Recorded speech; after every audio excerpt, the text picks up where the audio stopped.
French philosopher Denis Diderot lived almost his entire life in poverty in 18th century France. Then, one day, all of a sudden, Catherine the Great offered to buy his library from him for £1,000, which is about $50,000 in today's money. With this money, he bought an expensive scarlet robe. It was beautiful. He felt like he had finally made it, but he quickly noticed how out of place it looked around his common possessions. So he bought a new rug, a new mirror, a new chair and beautiful sculptures to decorate his house.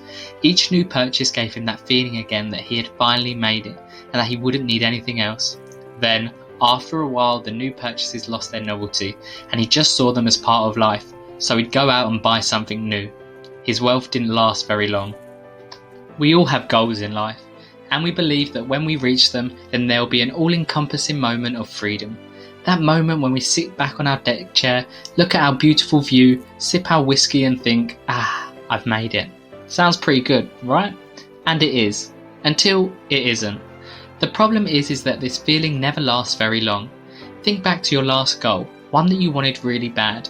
Maybe you got a new job and celebrated with your friends and family. Or perhaps you sold your first product for your new business. How long did it take before you started thinking about the next goal? A month? A week? A day? Then that previous achievement just becomes the norm. It's just part of everyday life. This drive to achieve and progress is a good thing. It keeps us moving forward and doing meaningful things in life. It's the reason we've made such leaps and bounds in science and technology in the past 500 years. It's the reason we have smartphones and the movable portation devices we call cars and aeroplanes. That's not the problem. The problem is that we have the notion ingrained in our mind that when we get our goals, then we'll be happy. That means that our happiness is based in the future and is only temporary, until we hit the next goal and we can feel that temporary happiness again. And the cycle continues and continues until death. Instead, we're far better off aiming for peace. The difference? We can have peace irrespective of results or goals. It doesn't depend on anything external or beyond our control. No matter what our life looks like, we will find peace focusing on the one thing we can control, how we act right here, right now, not a result. So how do we cultivate this peace? Like anything worthwhile, we need to train our mind to do so. Just as you might go to the gym and work out to grow your muscles, you need to work hard to train your mind to focus on the process rather than the results. Peace rather than happiness. Wanting the next goal, whether that's a new car, a new job, or even your next karate belt, is the feeling of desire and craving, meaning we are not content with the state we're in. To change this, we need to start on a smaller scale throughout our day to train our mind to be content with our current state. And that's where doing nothing comes in. Practice the art of doing nothing and wanting nothing.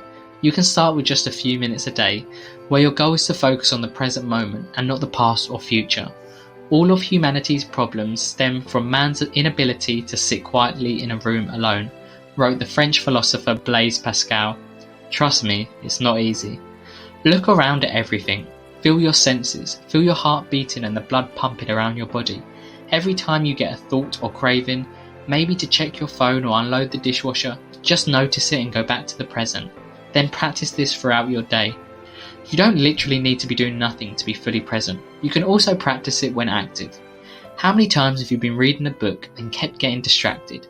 Start embracing the words and taking them all in deeply. Focus only on the task at hand. Or when you're out for a walk.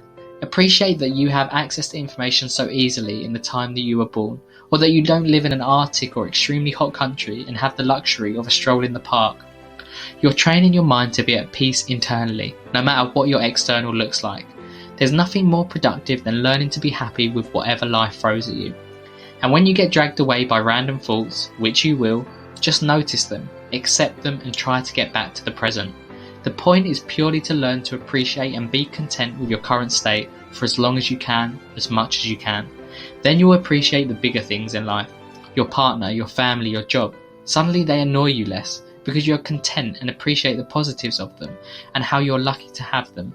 And you won't constantly be craving a partner more attractive, a job with better benefits, or a car with more horsepower, because wanting what you have is always better than having what you want. It's a lot more affordable too. Thank you so much for watching. If you took any value at all from this video, I'd really appreciate if you could hit the like button. I post weekly videos on building discipline and an unbreakable mindset. If you're looking to improve your life, then hit the subscribe button and join the community. I've also just released a free playbook to getting your life together. It takes you through the step-by-step process that I use for going from anxious and lazy to fulfilled and productive. It's completely free, so grab it while you can. It'll be the first link in the description, and I'll see you in the next one.